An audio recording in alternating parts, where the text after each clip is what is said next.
분도 계시는데요. 우리 이렇게 한번 인사하겠습니다. 사랑하고 축복합니다. 우리 환영하는 의미로 같이 인사하겠습니다. 사랑하고 축복합니다. 사랑하고 축복합니다.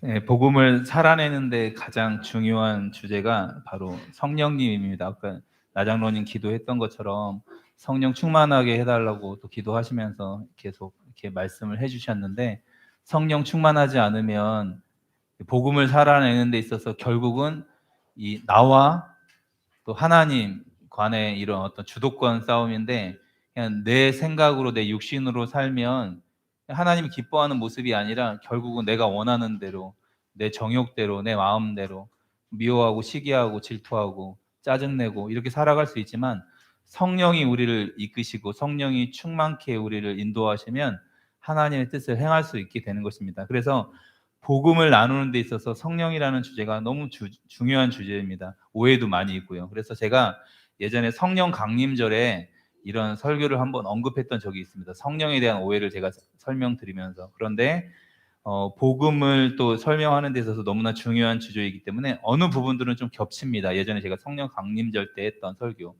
그러나 너무 감사한 게 많이 기억을 또 못하고 계실 것 같아서 그래서 저거 예전에 했던 설교인데 좀 들어봤던 건데, 그러면 맞으신 거예요. 설교를 잘 들으셨던 거예요. 그래서 성령님을 우리는 어떤 은사나 능력으로 오해하기도 합니다. 그래서 저도 잘 복음에 대해서 모를 때는 신학도 공부하고 사역도 하지만 성령을 자꾸 어떤 능력, 은사 이걸로만 생각을 했어요. 그래서 막 입신도 하고 싶고 장풍도 막 맞고 싶고 이빨도 금리빨로 바뀌었으면 막 좋겠고 막 이런 어떤, 성령님은 기적을 일으키시는 분이라는 오해가 있었습니다. 그런데 성령님은 그런 게 아니라 우리가 하나님 말씀대로 순종할 수 있도록, 하나님의 뜻대로 우리가 순종할 수 있도록 우리를 이끄시고 도우시는 분이십니다. 그래서 로마서를 먼저 한번 우리 펴보겠는데요. 우리 성경 있으신 분들은 로마서 신약 239페이지 정도 있습니다. 로마서 1장부터 8장까지 내용을 제가 지금 짧은 시간 좀 설명을 해드리겠습니다. 복음을 이해하는데 로마서가 굉장히 중요하고 왜 성령님이 중요한 역할을 감당하는지 로마서 1장부터 그냥 짧은 시간 설명을 하니까 집중을 해서 한번 들어보셨으면 좋겠습니다. 1장 1절부터 17절까지는 바울이 인사를 하고 그리고 복음에 대한 설명을 합니다. 그래서 16절에 보면 내가 복음을 부끄러워하지 아니하노니 이러면서 이 복음은 모든 믿는 자에게 구원을 주시는 하나님의 능력이 됨이라 이렇게 하고, 기록된 바 의인은 믿음으로 말미암아 살리라 이런 17절까지 이렇게 설명을 하고 나서 18절부터 32절까지 갑자기 주제가 확 바뀌면서 이 반역성, 우상 숭배하는 우리의 모습과 그리고 도덕적 타락, 성적 타락, 사회 규범적 타락을 32절까지 설명하고 있습니다. 제가 복음에 대한 주제를 나누면서 다 나눴던 주제들입니다. 도덕적으로 우리가 타락했다, 성적으로 타락했다, 그리고 옳다 하느니라, 사형에 해당한다고 하나님의 정하심을 알고도 낙태라는 제가 주제를 이야기해드리면서 다 누구나 다 낙태를 해야 되니까 이게 옳다 이게 사형이거든요. 그런데 이렇게 전 인류의 죄를 이야기하면서 이 반역성에 대한 이야기를 1장에 딱 마무리하고 나서 2장에는 어떤 내용이 있으냐면, 남을 판단하는 네가 같은 일을 행한다, 유대인을 향해서 딱 이야기하는 건데, 너희가 말씀을 가르치는 너희가 똑같이 범죄하고 있다 그러면서 유대인의 죄를 무섭게 책망하고 있습니다. 그리고 3장 가시면 3장 10절 보시면 의인은 없나니, 기록된 바 의인은 없나니 하나도 없으며, 23절에는 모든 사람이 죄를 범하였음에 이러면서 유대인이나 헬라인이나 이 모든 사람들이 죄 아래 있다고 딱 선언을 하고 3장 20절에 이렇게 이야기하고 있습니다. 율법의 행위로 그의 앞에 의롭다 하심 얻을 육체가 없나니 율법으로는 뭐를 깨달음이라? 죄를 깨달음이니라. 그러면서 21절에 아주 로마서의 분수령이라고도 제가 한번 설명을 드렸는데, 그러나 이제는 그러면서 영어로 이렇게 돼 있거든요.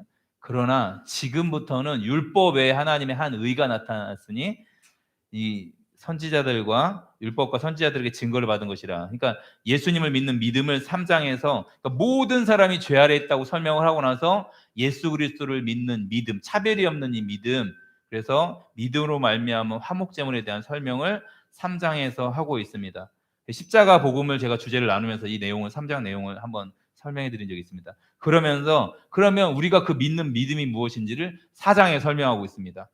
아브라함의 믿음을 이야기하면서 바랄 수 없는 중에 바라는 믿음, 죽은 자를 살리시는 믿음, 없는 것을 있는 것으로 부르시는 그 믿음이다. 아브라함을 통해서 4장에 이렇게 믿음에 대한 설명을 쭉 하고 나서 5장에는 그럼 어떤 내용이 나오냐면, 그러면 하나님이 우리 믿기만 하면 구원을 주시는데, 그러면 도대체 이 복음을 주신 하나님의 마음이 어떤 건지 하나님의 본심을 이야기하고 있습니다.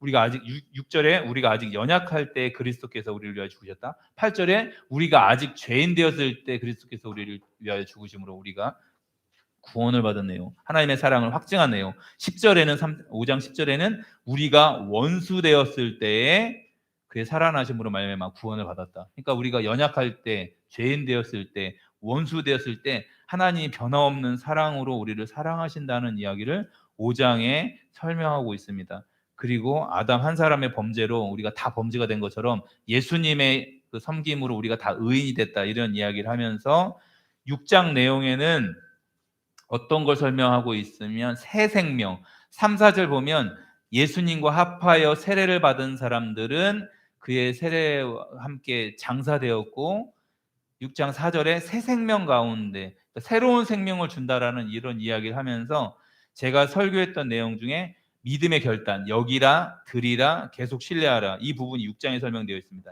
6장 10절, 11절에 그가 죽으심은 죄에 대하여 단번에 죽으심이요 그가 살아계심은 하나님께 대하여 살아계심이니 이와 같이 너희도 너희 자신을 죄에 대하여 죽은 자요 그리스도 예수 안에서 하나님께 대하여는 살아있는 자로 여길지어다. 그러니까 이 여기는 믿음에 대해 설명을 하고, 그리고 13절에는 의의 무기로 하나님께 드리라. 이 여겼다면, 죽은 자로 여겼다면 바로 드리라, 여기라, 드리라, 이 세례에 대한 내용과 6장에 이 여기라, 드리라, 계속 신뢰하라, 이런 내용이 있습니다. 그러니까 불법에 내주지 말고 믿음으로 한순간 다 하나님께 드려라.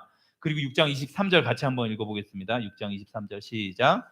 죄의 싹은 사망이요 그리스도 예수 우리 주 안에 있는 영생이니라. 이러고 나서 8장 1절로 넘어가면 되게 자연스럽습니다. 자, 죄의 싹은 사망이고 하나님의 은사는 그리스도 예수 안에 있는 우리 주 안에 있는 영생이니라. 그러므로 이제 그리스도 예수 안에 있는 자에게 결코 정죄함이 없나니. 이렇게 넘어가도 굉장히 자연스러운데 7장에 갑자기 이런 내용들이 있어요. 어떤 거냐면 오후라 나는 공고한 자로다. 24절 보세요. 7장 24절. 오후라 나는 공고한 사람이로다. 이 사망의 몸에서 누가 나를 건져내랴. 내 마음에서 막 두 가지 법이 싸운다. 죄가 나를 막 이끌어가는 걸 내가 보고 있는데 그 죄에 내가 막 끌려간다. 그러면서 바울이 오라 공고한 사람이로다 7장에 이런 이야기를 하니까 이 로마서를 읽으면서 바울도 믿음대로 사는 게 쉽지 않네. 바울도 어휴 내가 공고한 사람이다. 죄가 나를 막 끌고 가는 걸 내가 보고 있다.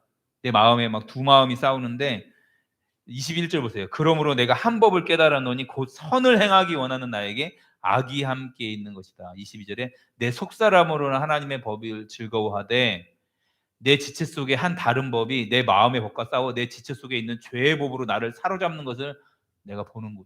그러니까 바울이 죄가 자기를 막 사로잡는 걸 보고 있는 거예요. 그래서 오호라 나는 공고한 사람이로다 이러니까 아이고 바울도 믿음대로 사는 게 쉽지 않네. 그러니까 믿음대로 어떻게 살아? 이렇게 이야기할 수 있는 게 로마서에 지금 짧게 설명했지만 1장부터 7장까지 전체 이런 내용입니다. 그런데 8장이 있기 때문에 8장이 어떻게 보면 성령장입니다. 성령. 8장이 있기 때문에 이 이야기를 지금 제가 짧게 설명드렸습니다. 우리가 거룩한 삶을 살 수 있나? 정말 하나님 말씀대로 살 수 있나? 바울도 이렇게 와 내가 공고한 사람이로다. 육신으로는 죄의 법을 섬길 수밖에 없는 이런 사람인데 믿음으로 사는 게 가능한가? 거룩한 삶을 사는 게 가능한가? 이게 어떻게 보면 성경의 핵심이고 복음의 가장 중요한 주제입니다. 그래서 오늘 성경 봉독했던 말씀 같이 한번 우리 읽어보겠습니다. 로마서 8장 3절 4절 말씀입니다. 같이 한번 읽어보겠습니다. 시작. 율법이 육신으로 말미암아 연약하여 할 수 없는 그것을 하나님은 하시나니 곧 죄로 말미암아 육신의 모양으로 보내요. 육신의 죄를 정하사 따르지 않고 그 영을 따라 행하는 우리에게 율법의 행위가 이루어지게 하려 함이네. 아멘. 자, 여러분 로마서를 자주 읽어보시면 복음을 이해하는데 도움이 굉장히 많이 될 것 같습니다. 그래서 한 두세 달 정도 딱 마음을 결정하시고 조금만 이렇게 많이는 많이 읽고 한 50번만 로마서를 한 50번만 딱 정독을 하시면 아 복음이 이런 내용이구나. 그래서 1장부터 이렇게 16장까지 전체 내용이 쭉 머릿속에 남아 있으면 복음을 이해하는 데 굉장히 많은 도움이 됩니다. 여러분 3절 말씀에 율법이 육신으로 연약하여 할 수 없는 그것을 아까처럼 와 공고한 사람이로다 죄의 법으로 나를 사로잡는 것을 내가 보고 있다. 나는 안 되는구나. 이렇게 절망할 수 있는데 율법이 육신으로 말미암아 연약하여 할 수 없는 그것을 누가 하시나니? 하나님은 하시나니 곧 죄로 말미암아 자기 아들을 죄 있는 육신의 모양으로 보내요. 육신의 죄를 정하사 육신을 따르지 않고 뭐를 따라? 그 영을 따라 행하는 성령을 따라 행하는 우리에게 율법의 요구가 이루어지게 하려 하심이니라. 그러니까 내 육신으로 살면 죄를 지을 수밖에 없다. 그런데 성령을 따라 행하면 이 하나님 말씀을 다 이룰 수 있다. 율법의 요구를 이룰 수 있다. 이렇게 설명하고 있는 것입니다.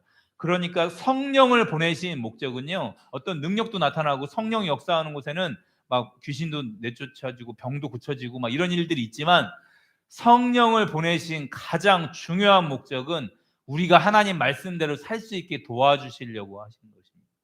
육신대로 사는 게 아니라 이 육신의 소욕을 우리가 꺾고 하나님 말씀대로 순종할 수 있도록 성령을 따라 행할 수 있도록 이렇게 성령을 우리에게 약속해 주셨고 보내주신 것입니다. 구약에 이 약속이 포함되어 있습니다. 우리 구약 1102페이지 예레미야 31장 31절부터 33절 구약 1102페이지인데요. 제가 한번 읽어드리겠습니다.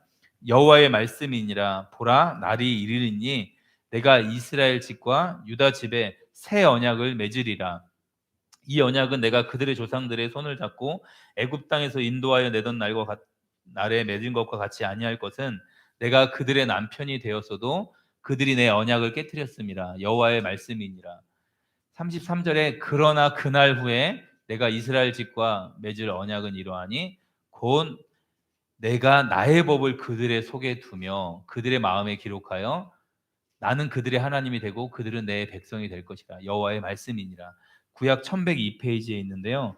31절에 보면 여호와의 말씀이니라 새 언약을 맺는다고 하십니다. 이스라엘에게 유다 집에 새 언약. 그러면 옛 언약이 있었다는 거잖아요. 새 언약인데 옛 언약을 설명하면서 옛 언약은 남편이 되었다는 거예요. 시내산에서 맺은 언약인데 모세를 통하여서 주셨던 언약인데 하나님이 이스라엘을 신부 삼아 남편이 되었어도 이 약속을 깨뜨렸어요. 하나님 말씀대로 순종하겠습니다. 하나님 말씀을 다 따르겠습니다라고 고백했던 이스라엘 백성들이 40년 동안 하나님께 원망하고 불평하고 또 가나안 땅 들어가서는 계속 우상 숭배를 하면서 이 언약을 깨뜨렸습니다. 내가 그들의 남편이 되었어도 그들이 내 언약을 깨뜨렸습니다. 이래서 시내산 언약, 옛 언약을 완전히 비참하게 이스라엘 백성들이 깨뜨려 버렸습니다. 그러면서 여러분 이 말씀을 기억하고 있어야 돼요. 그러나 그날 후에 그 후에 이런 걸 잘 기억하고 계셔야 돼요. 내가 이스라엘 집과 맺을 언약은 이러하니 새 언약을 맺을 텐데 이 법은 남편이 되는 게 아니라 내가 나의 법을 어디에 둔답니까?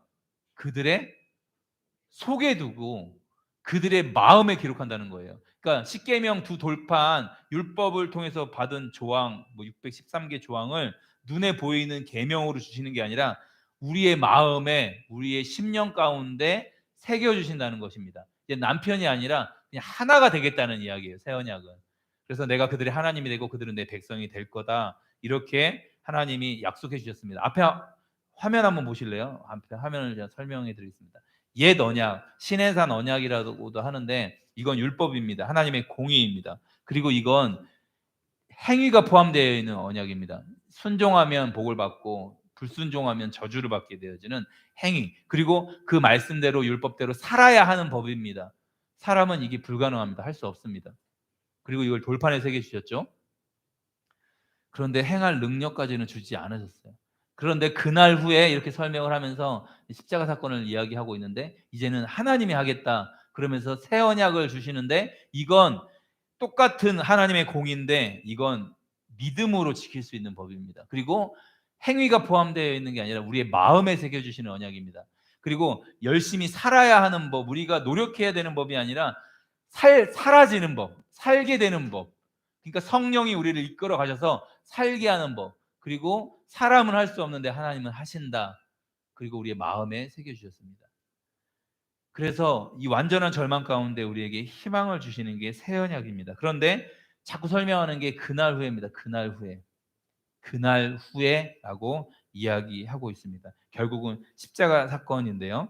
그래서 구약에 나타난 이 새 언약의 몇 가지를 같이 한번 살펴보았으면 좋겠습니다. 우리 에스겔 36장 26절 앞에 화면에도 있고 구약 1208페이지에 있습니다. 에스겔 36장 26절 이 내용은 같이 한번 우리 읽어보겠습니다. 1208페이지에 있습니다. 앞에 화면에도 있습니다. 시작. 또 새 영을 너희 속에 두고 새 마음을 너희에게 주되 너희 육신에서 굳은 마음을 제거하고 부드러운 마음을 줄 것이며. 아멘. 그러니까 새 언약을 주실 건데 어떻게 하시는지 이 방법을 설명하고 있습니다.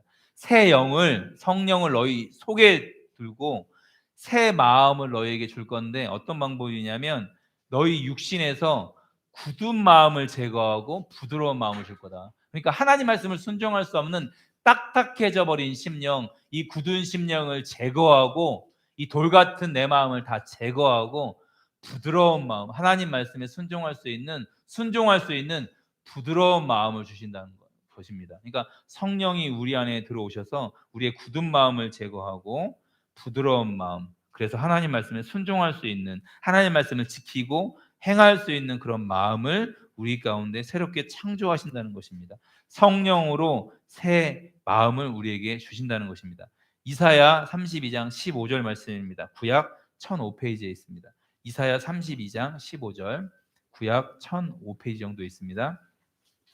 제가 읽어드리겠습니다.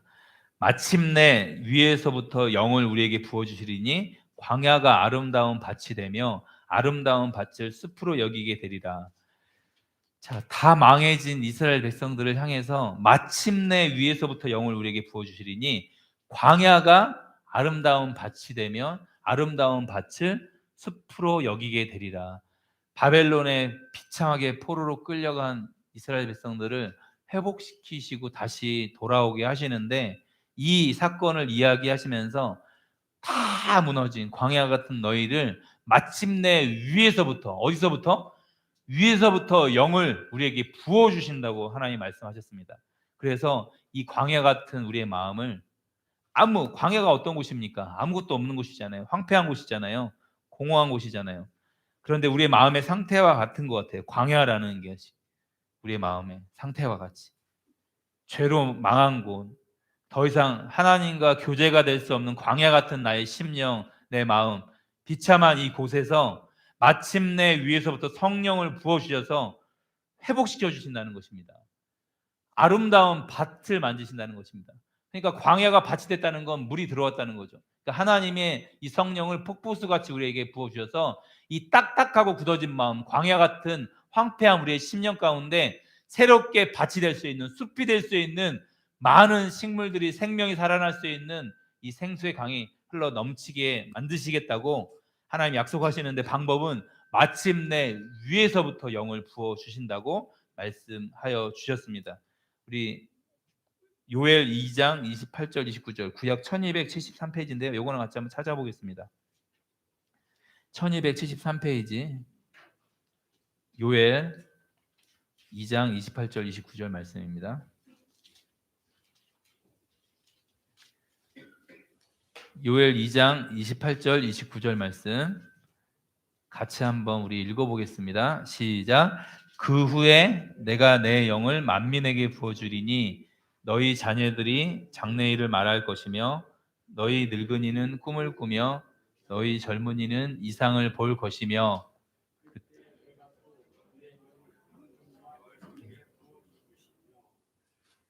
아멘.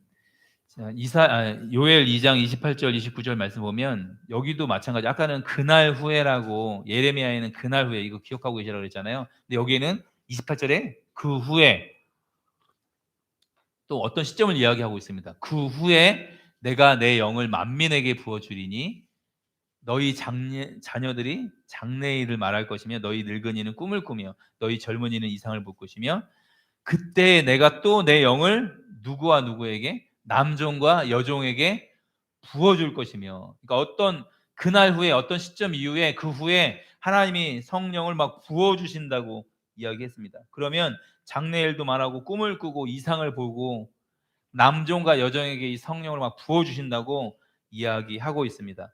선지자들이 꿈꿨던 내용입니다.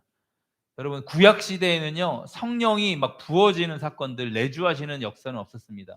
삼손 같은 사람, 뭐 사울 왕 같은 사람도 성령이 장악하셔서 예언도 하게 하시고 막 사자의 턱도 막 찢고 막 이런 일들이 있었습니다. 막 괴력을 막 발휘하는 일들이 성령이 잠시 장악을 하셔서 그 사람을 사용하시지만 영원토록 내주하시진 않았습니다. 그냥 사용하시고 떠나셨어요. 사울 왕에게 성령이 사용하시다가 떠나면 그냥 육체가 되는 거예요.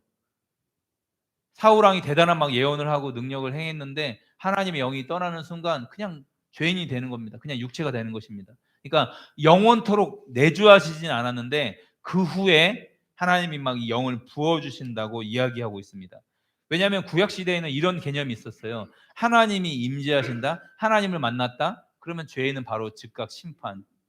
지성소에 만약에 대제사장이 피 가지고 1년에 한번 들어가야 되는 그곳에 그냥 아무나 들어갔다가는 그냥 즉결 죽게 되어지는 이런 일들 때문에 하나님을 내가 바로 만났다, 하나님이 내 안에 임하셨다, 그러면 심판이라는 이런 정서들이 있었습니다. 그러니까 하나님이 내 안에 영원히 함께 계신다, 이런 개념 자체가 구약 시대에는 없었습니다. 그런데 계속 성경은 그날 후에, 그 후에 마침내 부어준다는 약속을 계속 하고 있습니다.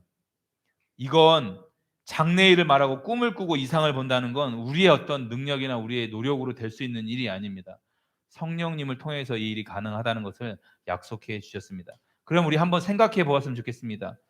제가 계속 설명드렸지만 성령을 보내시는 목적이 무엇인지 진지하게 한번 생각해 보아야 합니다.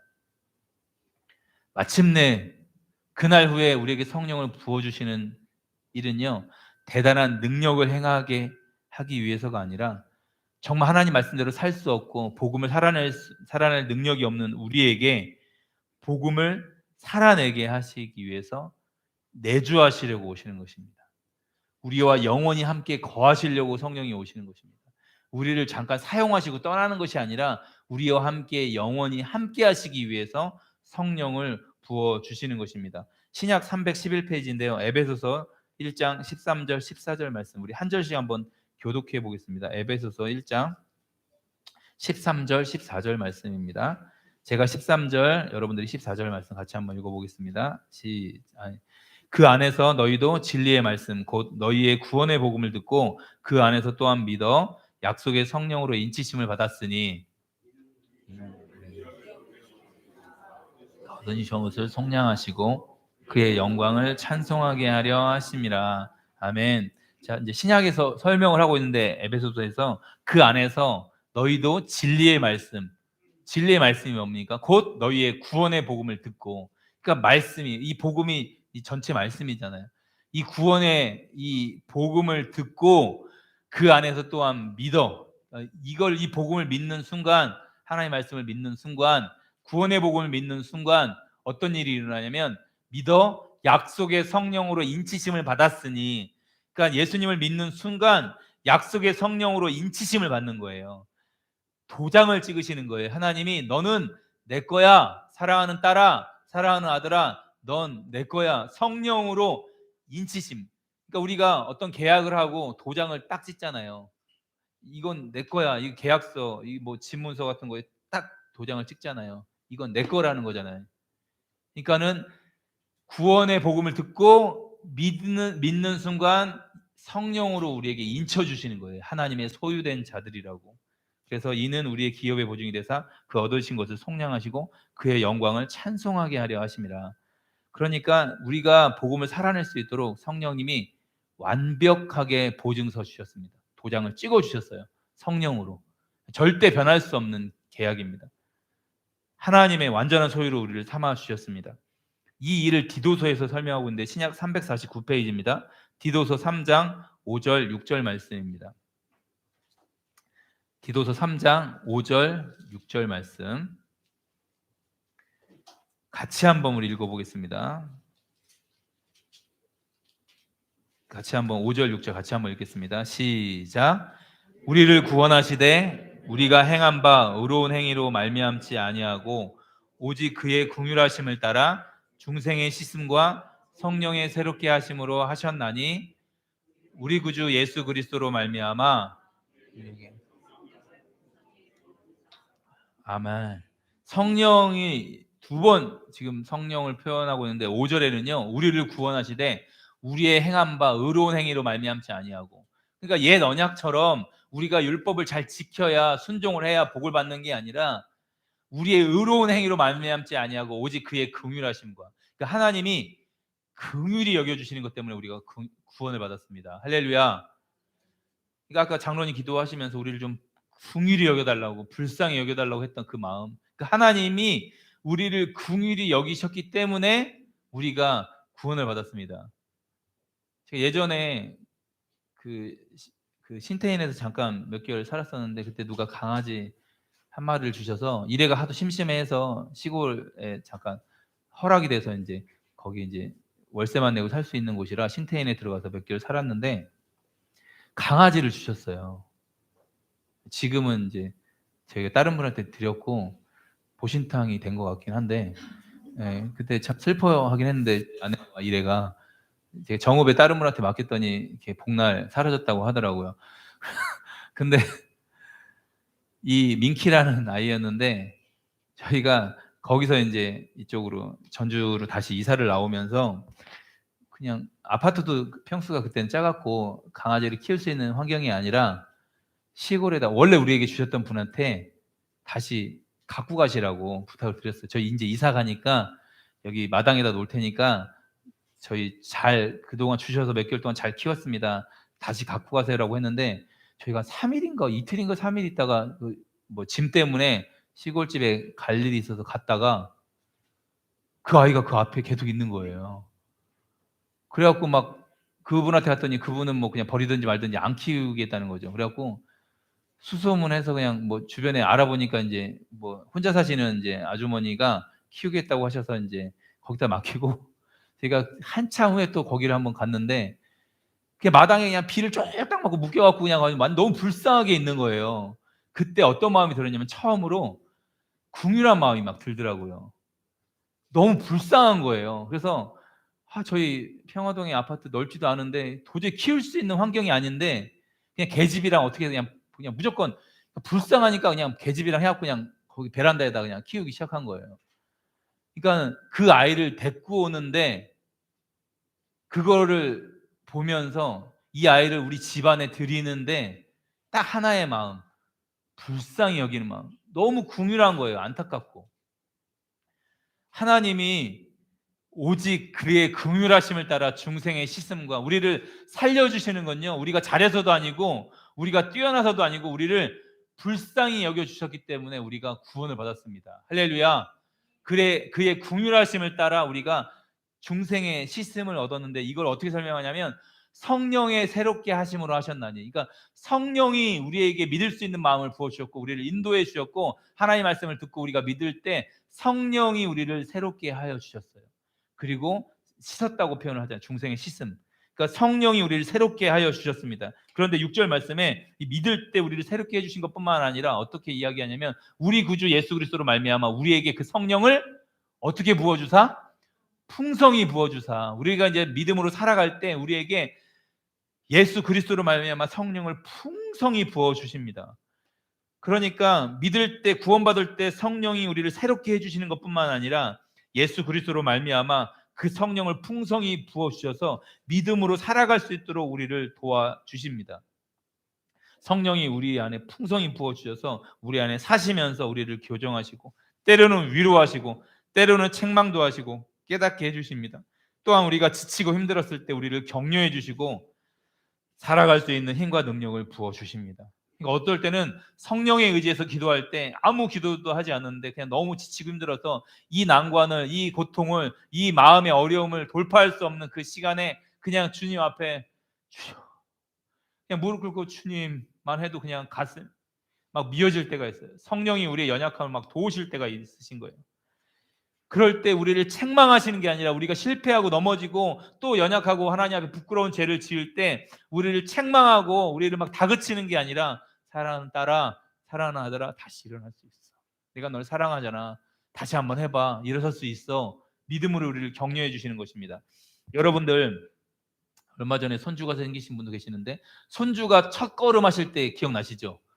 첫 손주가 막 기어다니다가 막 이제 걸음 막 11개월 여기 최복순 이사 엄청 웃으시는데 막 손주가 첫 걸음으로 걸을 때 막 그때 막 너무 행복하잖아요. 그런데 할머니 할아버지가 이제 아이를 이제 걸음 막 시키고 손 잡아주고 막 걸어보라고 막 하고 막 아장아장 걸어가서 팍 넘어지면 야 이씨 그것도 못 걷냐 이 때려쳐라 때려쳐 이러는 할머니 할아버지 있을까요?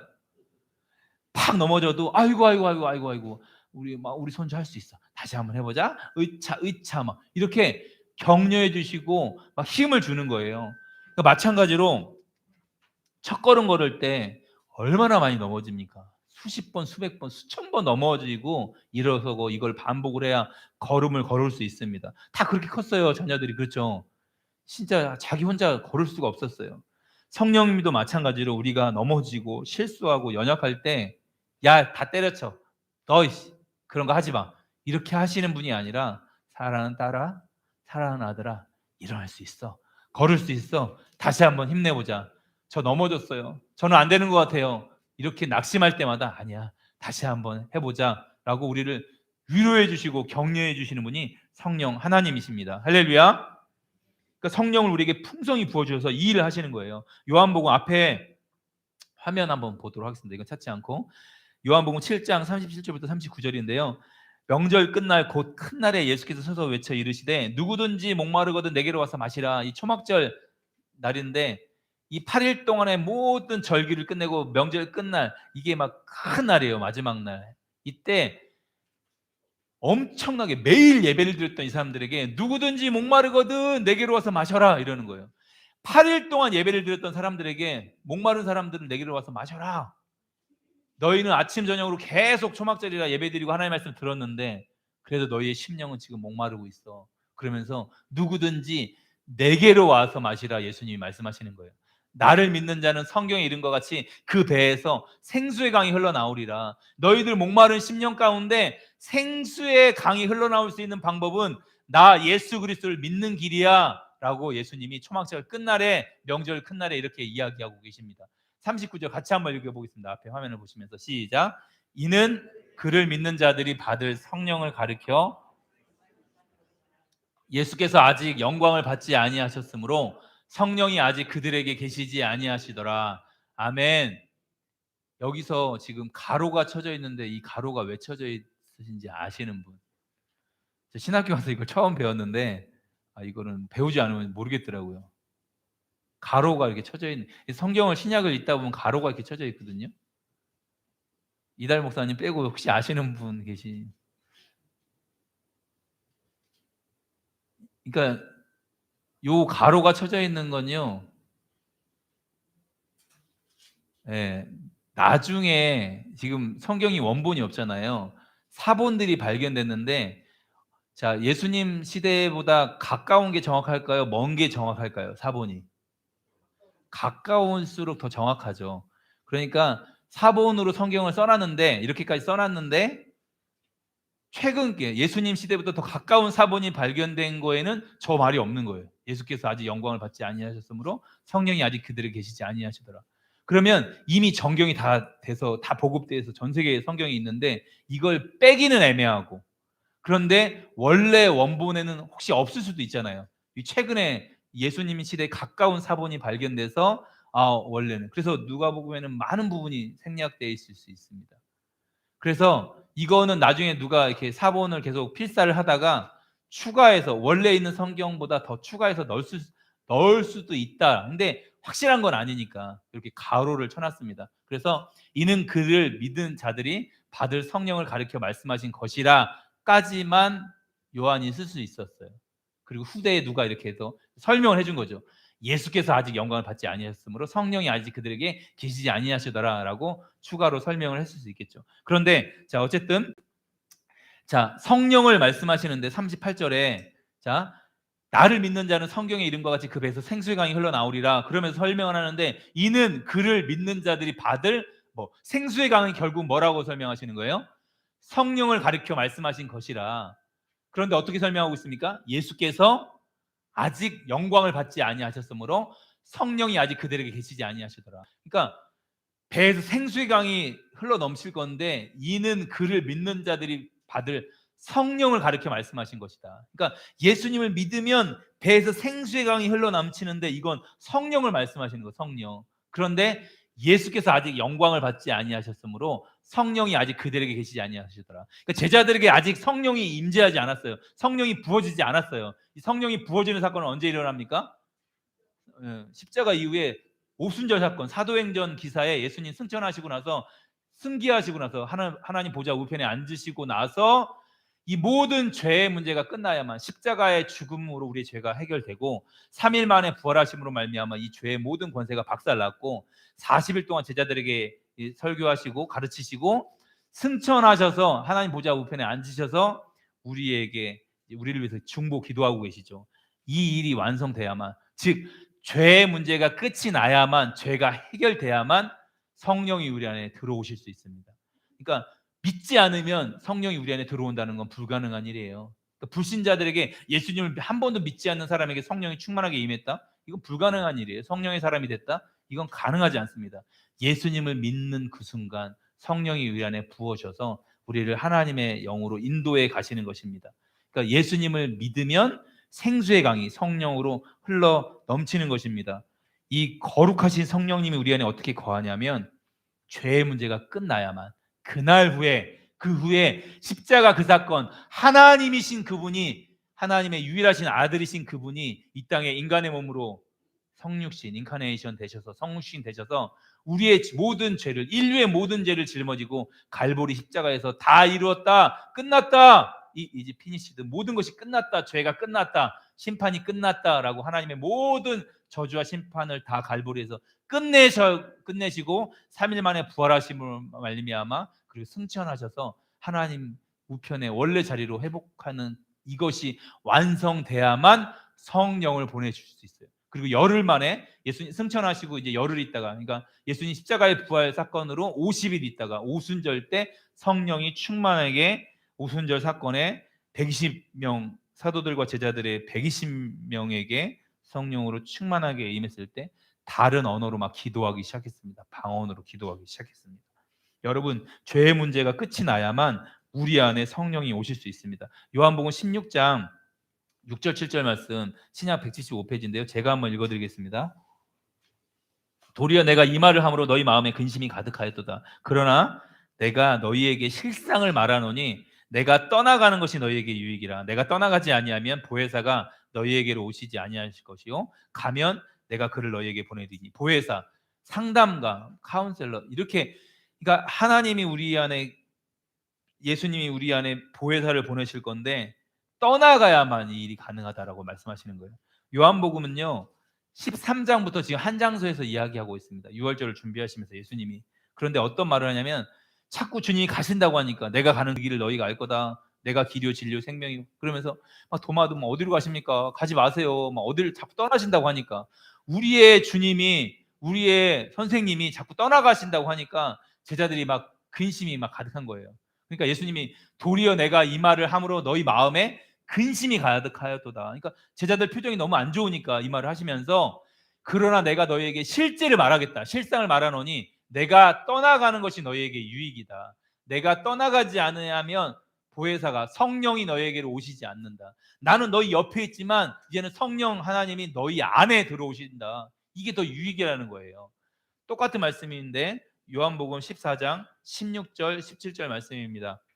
한 절씩 한번 교독해 보겠습니다. 제가 16절 읽고 17절 한번 읽어주세요. 내가 아버지께 구하겠으니 그가 또 다른 보혜사를 너희에게 주사 영원토록 너희와 함께 있게 하리니 그는 진리의 영이라. 세상은 능히 그를 받지 못하고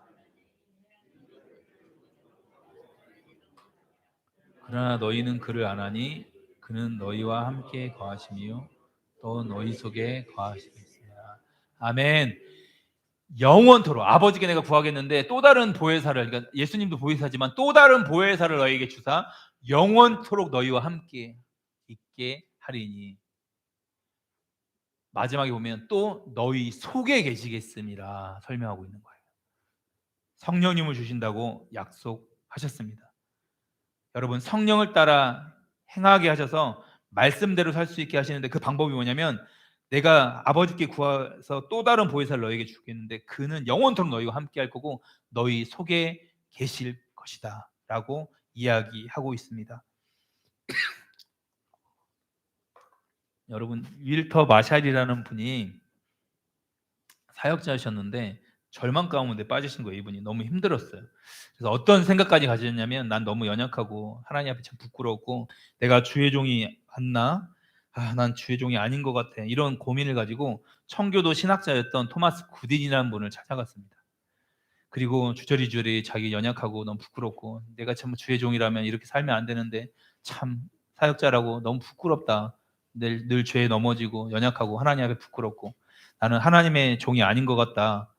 이런 이야기를 계속 토마스 구딘에게 이야기를 했어요. 그랬더니 구딘이 그 윌터 마샬에게 무슨 얘기를 했냐면 당신은 지금 가장 나쁜 죄를 빼놓고 나에게 지금 이야기하고 있네. 어떤 죄냐면 불신앙의 죄의 말일세. 이렇게 이야기하는 거예요. 나를 고치시고 나를 변화시키고 나를 깨끗게 하시는 주님을 믿지 않는 죄의 말일세. 그러니까 당신이 말하는 연약함을 이야기할 게 아니라 가장 큰 죄가 있는데 그런 나를 바꾸시는, 나를 변화시키는 주님을 믿고 있지 않는 죄가 가장 큰 죄일세라고 이야기했습니다. 여러분, 나를 변화시키고 나를 깨끗게 하시는, 그리고 나와 친밀하게 동행하시는 그분이 바로 성령 하나님이십니다. 여러분, 나의 힘으로 불가능한 거예요. 성령님의 도우심으로 우리 스스로 변화되는 게 아니라 우리 연약한 거 맞죠? 우리 부족한 거 맞죠? 아까 꼬맹이가 넘어질 때마다, 손주가 넘어질 때마다 격려해주고 다시 일으켜주고 도와줬던 것처럼 성령 하나님이 날마다 믿음으로 살아갈 수 있는 힘을 우리에게 공급해 주십니다. 그래서 이렇게 한번 선포해 줬으면 좋겠습니다. 같이 한번 이렇게 한번 선포했으면 좋겠습니다. 믿음으로 저를 한번 따라했으면 좋겠습니다. 성령님이 나를 변화시킵니다. 같이 시작. 성령님이 나를 변화시킵니다. 아멘. 성령님이 나를 인도하십니다. 자, 마지막으로 성령님이 나를 승리하게 하십니다. 자, 우리 코로나 위기 가운데 우리 어떤 이 답답해진 마음에 우리가 굴복할 게 아니라 나를 변화시키고 나를 인도하시고 나를 승리하게 하시는 그 주님을, 그 성령님을 우리 굳건히 믿었으면 좋겠습니다. 말씀을 정리하겠습니다. 오늘 복음과 성령님의 관계에 대해 살펴보았습니다. 우리의 육체의 연약함 때문에 우리는 말씀대로 살 수 없는 게 사실입니다.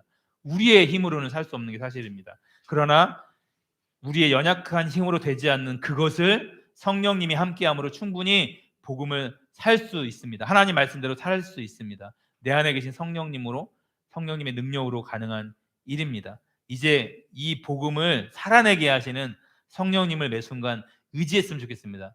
여러분, 하루를 시작하시면서 주님, 오늘도 성령으로 충만케 하여 주십시오. 성령님, 나를 인도해 주십시오 라고 기도하는 오늘도 교회 모든 성도